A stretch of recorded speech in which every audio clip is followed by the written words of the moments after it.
Hey, welcome back. It's Tuesday, January 12th. This is Legal Briefs. I'm Wes Austin. I'm a lawyer trying to keep you updated on the latest legal news. And what everybody is wondering right now is, can the 25th Amendment be used to remove Donald Trump from office? Can he be impeached? What's going to happen? That is what we are going to be talking about today. So we're going to first talk about the 25th Amendment. A lot of people are pressuring Mike Pence to have Donald Trump removed from office using the 25th Amendment. Is this possible? And if so, how does it work? All right, the 25th Amendment, that was adopted in 1967. This really deals with presidential succession and disability. So Section 3, for example, that is where the president can voluntarily transfer the power of the presidency to someone else for whatever reason. Some examples are Presidents Bush and Reagan. They both used Section 3 of the 25th Amendment to transfer the power of the presidency to someone else while they underwent some surgeries. Now, Section 4 of the 25th Amendment, that is what people are asking Mike Pence to use to remove Donald Trump from office. Section 4 has never been used before, and it is where a president is involuntarily removed from office by the vice president and the majority of the cabinet because they say the president is unable to discharge his duties. They can send written notice to the House of Representatives and to the Senate, and then the vice president, he takes control as acting president. Here's the language from the Section 4 of the 25th Amendment, all right? A written declaration that the president is unable to discharge the powers and duties of his office. Then, after that, the vice president shall immediately assume the powers and duties of the office as acting president. Okay, so here's a couple of issues with that. First, if the president says that he's not unable to discharge his duties, he can send his own written declaration saying, hey, I'm fine, everybody, all right? Then, if the vice president and majority of the cabinet still think he really can't discharge his duties, they can send their written notice again after that saying, no, he really is, everybody, he really is not able to discharge his duties. And then I think within 21 days, Congress has to decide who's really in charge, okay? Joe Biden, he takes office in 8 days. So those terms, unable to discharge his duties and inability, what do those really mean? Well, they were left pretty vague on purpose, but what they're supposed to do is take into account any circumstance which really prevents the president from discharging his duties. Now, if you think of Section 3, which we talked about earlier, that was when a president could voluntarily transfer his powers if he was going into surgery or some other issue like that. And this Section 4, you would think this really just deals with if something happens to the president and he cannot voluntarily transfer his power, like he goes into a coma or something like that. That seems like that's what Section 4 really is for, was when he's unable to transfer his power voluntarily to the vice president. Now, in doing some research on this Section 4 of the 25th Amendment, I found a law review article from the Fordham Law Review, and this is what they said after looking at the debates from 1964 and 65. This is what they concluded.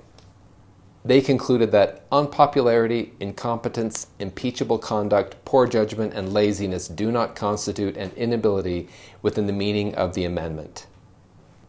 So based on my reading of the 25th Amendment and looking at the debates surrounding the amendment, I really don't think it was intended to be used in situations like this. And another problem with Section 4 of the 25th Amendment is if you have the president who sends his own declaration saying, hey, I'm fine, everybody, I am able to discharge my duties, then you're going to need a 2/3 vote from both the House and Senate to override that, okay? And the impeachment that we're going to look at right now doesn't require a 2/3 vote from both the House and the Senate, from just the Senate. Anyway, so my conclusion is the 25th Amendment really doesn't apply in this situation, and people shouldn't try to use it that way. That's not how it was intended. All right, let's move on to impeachment. There's a lot of talk about impeaching Donald Trump. Let's go to the language from the Constitution just to start with. Article 2, Section 4. This says, the president shall be removed from office on impeachment for and conviction of treason, bribery, or other high crimes and misdemeanors. How does the impeachment process work? Okay, first you have the impeachment from the House. This requires a majority vote in the House. And this impeachment is basically like an indictment, okay? It's basically a precondition to the trial that will be handled by the Senate. So once you have an impeachment by the House, then you go to trial in the Senate. And in order to convict in the Senate, you need to have at least a 2/3 vote. The trial in the Senate is presided over by the Chief Justice, so Chief Justice Roberts. Now, how long does the trial take? Well, we have 8 days, and then Joe Biden becomes the president. All right, so there's never been an impeachment trial in the Senate that's happened in 8 days. Okay, it's usually weeks before you can get through the trial.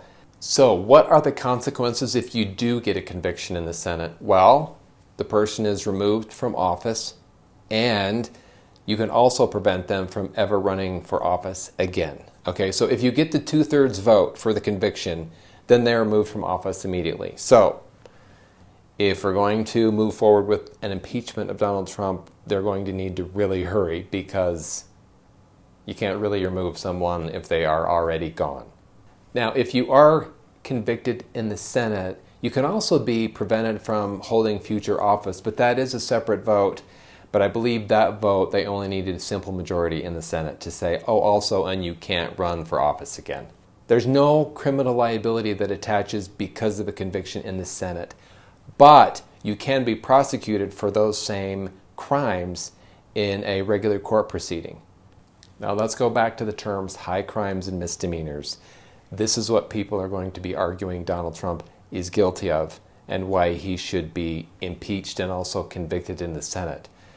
High crimes and misdemeanors. So it means serious crimes. I think those would fall within what high crimes and misdemeanors mean. But there's really a lot of open territory there for arguing on what those would be. Whatever happened last week with respect to the Capitol, people storming the Capitol, the riots there, people have been alleging some kind of liability for that. They would have to put in writing and argue why those would be considered high crimes and misdemeanors. Now, I don't think this is something that could be appealed to the Supreme Court.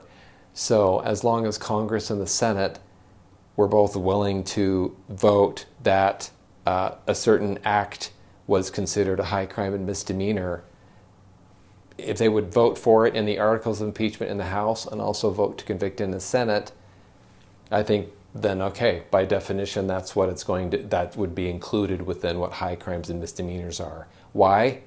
Well, because they can't appeal it to the U.S. Supreme Court. So the U.S. Supreme Court is going to look at this as a political question, and they're not going to review it. So what if Donald Trump is no longer in office? What if he resigns? Or what if, they wait until after January 20th? Could they still try to impeach him?